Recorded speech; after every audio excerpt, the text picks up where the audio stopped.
트래버스는 전통적인 미국식 대형 SUV라고 할 수 있어요. 미국형 SUV들의 특징이 몇 가지가 있는데요. 대표적인 게 타이어와 휠하우스 간의 간격입니다. 요즘 우리가 흔히 보는 도심형 SUV들을 보면 타이어와 휠하우스 공간이 좁아요. 하지만 트래버스나 콜로라도 같은 미국 차들은 공간이 넓습니다. 이건 뭘 의미하냐면요, 이 차가 오프로드를 가던 아니면 온로드만 가던 타이어가 휠하우스를 치는 일이 드물다는 거예요. 차량한테도 좋고요, 운전자한테도 좋은 설정이거든요.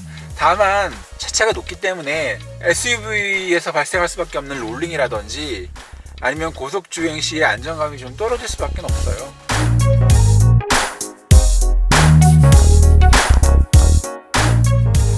안녕하세요. 어제도 그제도 파스 강동원입니다. 오늘 제가 타고 있는 차는 쉐보레의 트래버스입니다. 승차감도 조금 통통 튀어요. 단단한 서스펜션을 가지고 있고요. 전륜이야 동일하지만 후륜 같은 경우에 펠리쉐이드는 멀티링크가 들어가 있고요. 승차감 당연히 좋겠죠. 이 트래버스는 5링크가 들어가 있습니다. 승차감이 조금 떨어진다, 그런 의미도 있지만 차가 충격을 받았을 때 좀 더 견뎌낼 수 있는 설정이라는 거예요. 트래버스의 사이드 미러는 이게 아무래도 미국 차다 보니까 다소 답답하거든요. 특히 운전석 쪽은 1:1 평면 거울이라서 사각이 굉장히 많아요. 하지만 디스플레이 룸미러가 있어서 그 단점을 보완해 줍니다. 그리고 지금 버스가 오잖아요. 이 버스가 지금 사이드 미러에도 보이지만 어느 순간 사이드 미러에서 딱 사라지거든요. 그때도 여전히 이 버스의 모양이 남아 있어서 후방을 잘 보이게 하는 그런 효과도 있지만 사이드 미러의 불편함을 감소해주는 역할도 하죠. 각도와 위치에 상관없이 후방에 있는 카메라에 영상을 전달해 줍니다. 선회도 훨씬 더 좋아요. 그리고 밝게 보이고. 다만 이 디스플레이 룸미러는 외부에 있는 이제 카메라에 영상을 받기 때문에 비가 많이 오거나 흙탕물이 튀면 전혀 안 보이거든요. 그럴 경우에는 기존처럼 이렇게 거울식 룸미러를 사용하셔야 돼요. 쉐보레의 7인승 대형 SUV 트래버스입니다. 블랙 휠입니다. 이건 20인치예요. 그리고 붉은색으로 스트라이프 도색이 되어 있네요. 그거에 비해 타이어는 에코플러스 타이어예요. 컨티넨탈 제품인데요. 이 차량이 전반적인 느낌은 뭔가 이렇게 힘 있게 달려나가고 역동적으로 움직일 것 같지만 사실 그런 차는 아니고요. 오렌지색, 이거는 북미 모델이기 때문에 그래요. 이 차량은 미국에서 생산한 수입차입니다. 실제로 턴 시그널은 이쪽에서 깜빡여요. 안에 보시면 오렌지색 전구가 들어가 있죠. 이거 역시 미국식이라서 이렇게 그렇습니다. 이 아래는 이렇게 들어오고요. 램프는 이 차량 같은 경우에 LED가 들어가 있습니다. 원래 금색인데 검은색으로 랩핑하시거나 도색하시는 분들도 계시잖아요. 그런 성향을 반영해서 쉐보레에는 이렇게 엠블렘을 검은색으로 만들어 놓은 옵션들이 있어요.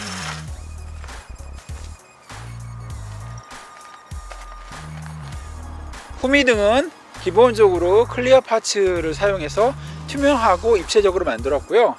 후미등 끝단에 붉은색 리플레터를 붙여서 액센트를 줬습니다. 적재함도 하단에도 트래버스 블랙 레드 레터링이 붙어 있고요.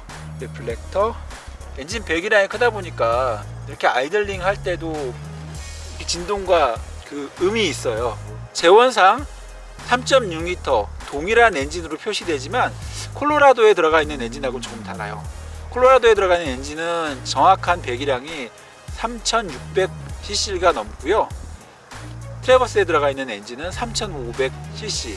그리고 설정도 달라서 콜로라도 같은 경우에는 마치 쉐보레 까마로를 타는 것처럼 웅웅 하는 이런 느낌이 있는데요. 트래버스는 그거보다는 조용하고 조금 가벼운 엔진 소음이 발생됩니다. 블랙보타임 밑에 보면 카메라가 두 개가 달려 있어요. 이쪽에 조금 튀어나오고 밑을 바라보는 렌즈는 후방 감시 카메라의 렌즈고요. 그 옆에 조금 작은 이 렌즈는 디스플레이 룸미러의 카메라입니다. 적재함 도어 손잡이는 여기 있고요. 전동식입니다.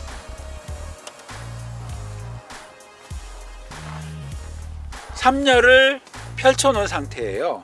확실히 경쟁차보다는 적재함도 큽니다. 앞뒤 너비도 충분하고요. 위쪽 공간도 조금 더 넓게 사용할 수 있습니다. 적재함 선반 밑을 살펴보겠습니다. 단촐하네요. 모양은 아주 단촐한데 장점이라면 깊이가 있어요. 스파크 같은 경차의 적재함의 3분의 1 이상은 될 것 같아요. 적재함 도어도 상황에 따라 다 열거나 4분의 3만 열거나 선택할 수 있는 스위치까지 제공하고 있습니다. 3열은 이 뒤쪽 적재함 쪽에서 접거나 펼칠 수가 있는데요. 전동 옵션이 많이 들어가 있는 펠리쉐이드와는 다르게 100% 수동입니다.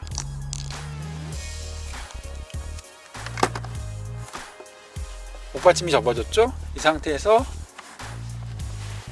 이렇게 밀어 넣는 거고요. 여기도 마찬가지로. 그래서 이렇게 해서 3열을 접을 수가 있고요. 3열을 접으면 적재 공간 당연히 늘어나겠죠? 이런 식으로 3열 좌석을 접은 다음에 적재함 쪽으로 해서 이렇게 들어가면 이렇게 쉴 수 있는 공간이 마련됩니다. 심지어 트래버스 같은 경우에는 차박도 가능해요. 이렇게 해서 이 안에서 식사를 한다든지 쉰다든지 그렇게 할 수가 있고요. 2열까지 모두 접으면 성인 남자 두 사람이 누울 수 있는 공간이 마련이 돼요. 펠리쉐이드 같은 경우에는 6인승의 경우에 굳이 2열 좌석을 앞으로 밀지 않고 중간으로 다닐 수가 있어요. 하지만 그건 역시 트래버스가 훨씬 넓거든요. 왜냐면 트래버스는 펠리쉐이드보다 폭이 가량 큽니다. 그만큼 여유 공간이 있는 거고요. 펠리쉐이드 7인승 같은 경우에는 아예 중간에 공간이 없어요. 그래서 좌석을 앞으로 민 다음에 들어가야 되는데 여유 공간이 한 이 정도 나오니까 진출입이 조금 불편한 점이 있죠. 등받이는 측면에 있는 레버로 수동 조정하시면 되고요. 올릴 때 힘이 확실히 들긴 해요. 3열 좌석을 설정해 보겠습니다. 이렇게 잡아 당겨서 이것도 힘이 좀 들어가요. 받침은 수동으로.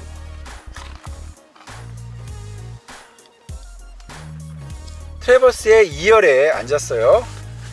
등받이를 조금 세우고 운전석 2열, 3열의 무릎 공간을 최대한 일정하게 맞춘 상태입니다. 참고로 제 키가 178cm인데요. 무릎 공간이 주먹 하나 들어갈 정도 나옵니다. 조금 좁아 보일 수도 있지만 장거리 운전할 때 불편할 정도는 아닌 것 같고요. 2열 좌석의 높이가 조금 불편하네요. 조금 낮았으면 어떨까 싶은데 트래버스의 좌석 높이를 보면요, 1열, 2열, 3열 뒤로 갈수록 조금씩 높아집니다. 시야 확보를 위해서 당연하지만 1열에 앉아있다가 2열에 앉으니까 높다는 느낌이 확실히 들어요. 앞서 말씀드렸다시피 2열의 중간 통로로도 3열에 갈 수 있어요. 그래서 차를 세우지 않고 2열, 3열 승객이 왔다 갔다 할 수 있습니다. 3열에 들어가 보겠습니다. 캡틴 시트는 이런 식으로 슬라이딩과 동시에 좌석이 앞으로 이렇게 뉘어지면서 공간이 이렇게 생겨요. 출입 공간은 대략 60cm가 넘어 보이는데요. 경쟁차보다 확실히 넓은 출입 공간을 제공합니다. 전혀 불편하지 않고요. 178cm인 제가 운전석 2열, 3열 이렇게 앉았을 때 3열의 물 공간은 이 정도. 주먹은 안 들어가고요. 이렇게 손바닥을 끼면 들어갈 정도의 공간이 남습니다. 2열, 3열 공간 다 통틀어서 확실히 넓습니다. 이 가운데 좌석은 성인이 앉기에는 불편해요. 3열을 위한 편의사항을 보면 3열에도 USB 충전 포트가 있고요. 컵홀더와 간이 수납 공간이 있습니다. 천정에 에어벤트 2개, 3열을 위한 조명 설치되어 있습니다.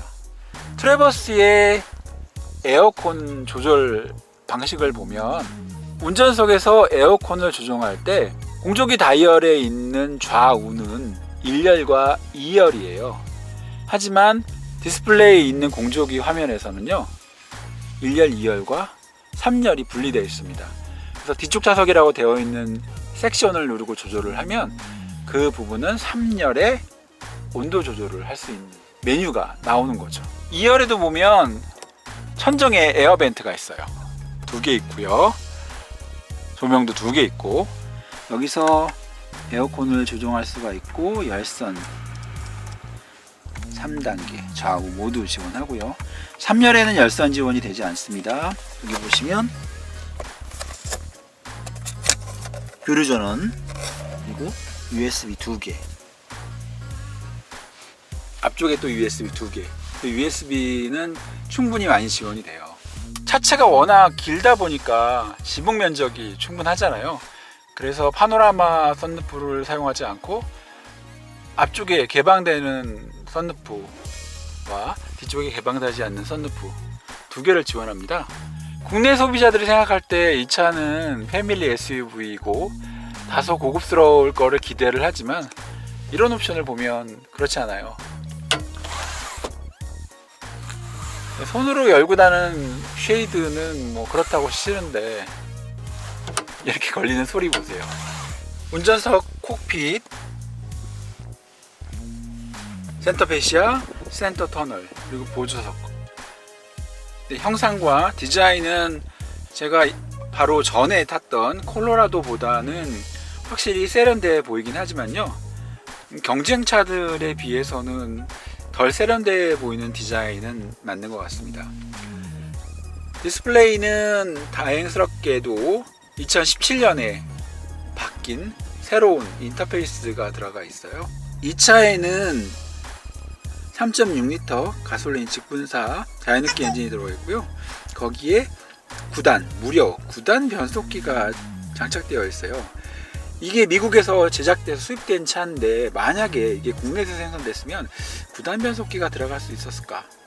전륜구동과 사륜구동은 특별히 살펴볼 게 없을 것 같고요. 사실 큰 차이가 없어요. 그립 컨트롤 수준이기 때문에 빗길이나 눈길에서의 기동 차이가 있긴 한데요, 일반적으로 온로드에서는 크게 차이가 없다고 보시면 되고요.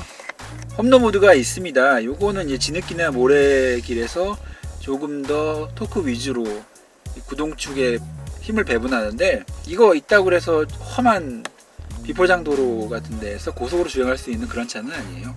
앞서 말씀드렸듯이 타이어와 휠하우스 간의 공간, 노면에서의 받는 충격과 타이어 트러블이 있을 때를 대비해서 그렇게 넓게 만들어 놓은 그 설정 자체는 도움이 될지 몰라도 이 그립 컨트롤 상의 험로 모드가 오프로드 주파, 험로를 빠르게 주파할 때는 큰 도움이 되지 않습니다. 가장 좋은 거 트레일 모드입니다. 트레일링 관련되어 있는 기능들을 조금 살펴보고요, 쉐보레 트래버스의 리뷰를 마치겠습니다. 표준 트레일러를 별도의 옵션 없이도 끌 수 있다는 거예요. 조금 엉성하긴 하지만 이렇게 숨겨놨어요.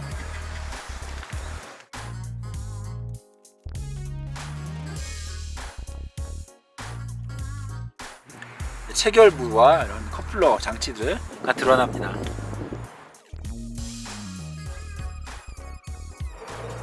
이렇게 딱 소리가 날 때까지 돌려주셔야 이게 떨어지지 않습니다.